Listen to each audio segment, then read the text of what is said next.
Congress BJP తెలంగాణకు అన్యాయం చేస్తున్నాయని మండిపడ్డారు హరీష్ రావు. ఎన్నికలకు ముందు ఉచిత కరెంట్ అని చెప్పారని, కానీ ముక్కు పిండి బిల్లులు వసూలు చేస్తున్నారని ఆరోపించారు. 2 లక్షల రుణమాఫీ చేసిన తర్వాతే వచ్చే ఎన్నికల్లో కాంగ్రెస్ ఓట్లు అడగాలన్నారు. ఈ ఓటమి బీఆర్ఎస్ కు స్పీడ్ బ్రేకర్ లాంటిదని, తెలంగాణకు బీఆర్ఎస్ పార్టీనే శ్రీరామ రక్ష అని అన్నారు Harish Rao. Hyderabad metro railway line పొడిగింపు ప్రస్తుత పరిస్థితులపై అధికారులతో ముఖ్యమంత్రి రేవంత్ రెడ్డి సమీక్ష నిర్వహించారు. పాత బస్తీకి మెట్రో పొడిగింపుపై సీఎంకు పవర్ పాయింట్ ప్రజెంటేషన్ ఇచ్చారు అధికారులు. ఎంజీబీఎస్ నుంచి సాలార్జంగ్ మ్యూజియం, శాలిబండ, చార్మినార్ల మీదుగా ఫలక్నుమా వరకు మెట్రో విస్తరణ ప్రతిపాదనపై చర్చించారు. స్త్రీ నిధిపై సమీక్ష సమావేశం నిర్వహించారు మంత్రి సీతక్క. ప్రిన్సిపల్ సెక్రటరీ సందీప్ కుమార్ సుల్తానియా, స్త్రీ నిధి బ్యాంక్ అధికారులు ఈ రివ్యూ మీటింగ్ కు హాజరయ్యారు. మరోవైపు మంత్రి కొండా సురేఖ కూడా అధికారులతో సమీక్ష నిర్వహించారు. పార్లమెంట్ ఎన్నికల కోసం 90 రోజుల యాక్షన్ ప్లాన్ సిద్ధం చేశామన్నారు కేంద్ర మంత్రి కిషన్ రెడ్డి. జనసేన ప్రస్తుతం ఎన్డీఏలో భాగస్వామిగా ఉందన్నారు. అయితే తెలంగాణలో జనసేనతో బీజేపీ పొత్తు ఉండకపోవచ్చని చెప్పారు. 17 పార్లమెంటు స్థానాల్లో పోటీ చేస్తామని అన్నారు. ఏపీలో జనసేనతో బీజేపీ పొత్తు అంశం చర్చకు రాలేదని వివరించారు. బీఆర్ఎస్ ఒక్క సీటు గెలిచినా కూడా ప్రయోజనం లేదన్నారు కిషన్ రెడ్డి. అధికారంలోకి వచ్చి నెల రోజులు గడవక ముందే విపక్షాలు తమపై అనవసర విమర్శలు చేస్తున్నాయని ఆరోపించారు మంత్రి పొంగులేటి శ్రీనివాసరెడ్డి. ధనిక రాష్ట్రాన్ని గత ప్రభుత్వం అప్పుల పాలు చేసిందన్నారు. అధికారంలోకి వచ్చిన వెంటనే ఇచ్చిన హామీలు నెరవేర్చడంపై దృష్టి పెట్టామని పొంగులేటి అన్నారు. ఖమ్మం జిల్లా మంగళగూడెం గ్రామంలో నిర్వహించిన ప్రజాపాలన కార్యక్రమంలో ఆయన పాల్గొన్నారు.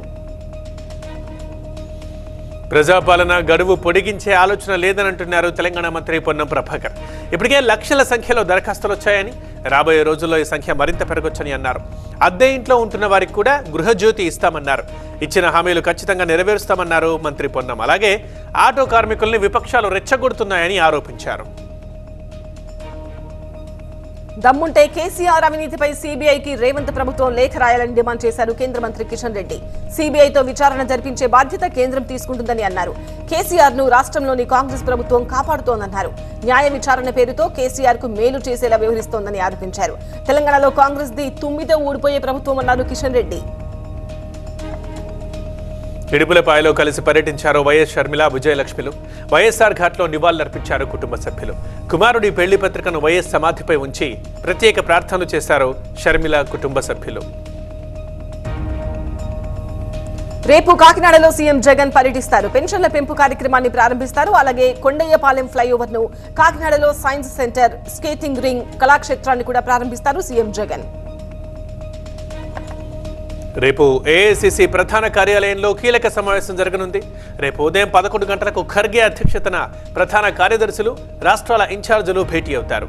రాహుల్ గాంధీ భారత్ న్యాయయాత్ర ఏర్పాట్లపై సమావేశంలో చర్చిస్తారు. వైఎస్ఆర్టీపీని కాంగ్రెస్ లో విలీనం చేస్తున్నట్టు ప్రకటించారు వైఎస్ షర్మిల. ఈ నెల 4న పార్టీని విలీనం చేస్తామని వైఎస్ఆర్టీపీ నేతలకు క్లారిటీ ఇచ్చారు. రేపు సాయంత్రం ఢిల్లీ వెళ్తారు షర్మిల. తనకు ఏపీసీసీ అధ్యక్ష పదవి ఇస్తారన్నారని చెప్పారు షర్మిల. ఏఐసీసీ ప్రధాన కార్యదర్శి పదవి కూడా ఆఫర్ చేశారని అన్నారు. అయితే తాను ఇంకా నిర్ణయం తీసుకోలేదని చెప్పారామె. 2 రోజుల్లో అన్ని విషయాలు తేలుతాయన్నారు. తానే అన్ని విషయాలపై క్లారిటీ ఇస్తానని స్పష్టం చేశారు షర్మిల. జగన్, షర్మిల మధ్య తాను రాయబారం చేయలేదని చెప్పారు వైసీపీ రీజనల్ కోఆర్డినేటర్ వైవి సుబ్బారెడ్డి. షర్మిల కాంగ్రెస్ లో చేరుతున్నట్లు తనకు సమాచారం లేదన్నారు. ఎవరు ఏ పార్టీలో చేరినా తమకు ఇబ్బంది లేదని, ఎన్నికల టైంలో పార్టీలు మారడం సహజమని అన్నారు సుబ్బారెడ్డి. వైసీపీకి మరో బిగ్ షాక్ తగిలింది. విశాఖకు చెందిన ఉత్తరాంధ్ర కీలక నేత దాడి వీరభద్రరావు వైసీపీకి రాజీనామా చేశారు. అనకాపల్లి టికెట్ ఆశించిన ఆయనకు నిరాశ ఎదురవడంతో పార్టీని వీడారు. తన రాజీనామా లేఖను సీఎం జగన్ కు పంపారు. దాడి వీరభద్రరావు రాజీనామాపై స్పందిస్తూ ఎన్నికల వేళ అందరూ సీట్లు, టికెట్లు ఆశించడం సహజమన్నారు వైవి సుబ్బారెడ్డి. అందరినీ సంతృప్తిపరచడం ఏ పార్టీకి ఎవరికీ సాధ్యం కాదని చెప్పారు.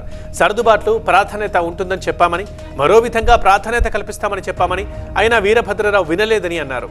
అయినా దాడి రాజీనామా చేయడం వల్ల పార్టీకి నష్టమేమీ లేదంటున్నారు వైవి సుబ్బారెడ్డి. నేను మా నాన్న టీడీపీలో చేరాలని నిర్ణయించుకున్నామని చెప్పారు దాడి వీరభద్రరావు కుమారుడు రత్నాకర్. రేపు చంద్రబాబును కలిసి చర్చిస్తామన్నారు. టీడీపీలో చేరాక రాజీనామాకు గల కారణాలు వెల్లడిస్తామన్నారు రత్నాకర్. అమరావతిలో మున్సిపల్ కార్మికులతో ఏపీ ప్రభుత్వం చర్చలు జరిపింది. సచివాలయంలో మున్సిపల్ కార్మిక సంఘాల ప్రతినిధులతో మంత్రులు బొత్స, ఆదిమూలపు సురేష్, సజ్జలలు చర్చించారు. అంతకుముందు సీఎం జగన్తో చర్చించారు మంత్రులు. ఇప్పటికే హెల్త్ అలవెన్స్ పెంచుతూ ప్రభుత్వం జీవో జారీ చేసింది. సమ్మె విరమించి విధుల్లో చేరాలని కార్మిక సంఘాలకు సూచించింది.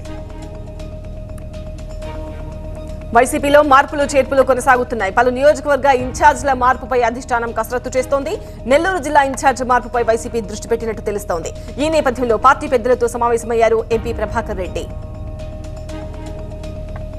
మరోవైపు చిత్తూరు వైసీపీ నేతలకు హైకమాండ్ నుంచి పిలుపొచ్చింది. జిల్లా నేతలతో ఈ సాయంత్రం సీఎం జగన్ భేటీ అవుతున్నారు. చిత్తూరు వైసీపీ ఇన్ఛార్జ్ వ్యవహారం ఈ రాత్రికి కొలిక్కి వచ్చే అవకాశం ఉంది. ఈ నేపథ్యంలో చిత్తూరు ఎమ్మెల్యే ఆరణి శ్రీనివాసులు, జిల్లా నేతలు సీఎంని కలుస్తున్నారు. టికెట్ల విషయంలో దళితులకు అన్యాయం జరుగుతోందంటూ పూతలపట్టు వైసీపీ ఎమ్మెల్యే ఎంఎస్ బాబు కీలక వ్యాఖ్యలు చేశారు. ఇప్పుడు తనకు సర్వే అనుకూలంగా లేదని అంటున్నారని, 5 ఏళ్లలో ఒక్కసారి కూడా మమ్మల్ని పిలిచి మాట్లాడలేదని అన్నారు. ఈసారి పూతలపట్టు టికెట్ ఆశించవద్దని సీఎం జగన్ చెప్పడం తగదు అన్నారు. ఇప్పటికే పార్టీపై నమ్మకం ఉందని, అయితే పార్టీని వీడే ప్రసక్తే లేదన్నారు ఎమ్మెల్యే బాబు.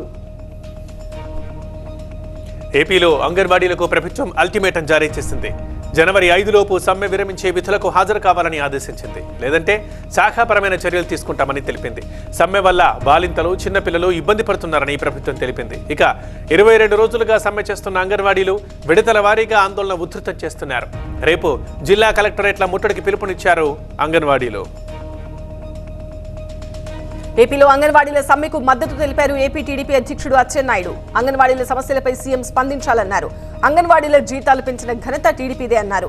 తాము అధికారంలోకి రాగానే అంగన్వాడీలకు ప్రభుత్వ పథకాలు అమలు చేస్తామన్నారు అచ్చెన్నాయుడు. విశాఖకు ప్రభుత్వ ఆఫీసుల తరలింపుపై హైకోర్టులో విచారణ జరిగింది. 2283 జీవోని సవాల్ చేస్తూ దాఖలైన పిటిషన్ను విచారించింది కోర్టు. అయితే దీనిపై మరో బెంచ్ ఏర్పాటు చేస్తామని ధర్మాసనం తెలిపింది. కేసు తదుపరి విచారణ 2 వారాలకు వాయిదా వేసింది హైకోర్టు. హైదరాబాద్లోని ప్రజాభవన్ ముందు కొంతమంది బాధితులు ఆందోళనకు దిగారు. దానం నాగేందర్ తన అనుచరుల పేరుతో ప్రకాష్ నగర్ లో భూములు కబ్జా చేస్తున్నారంటూ నిరసన తెలిపారు.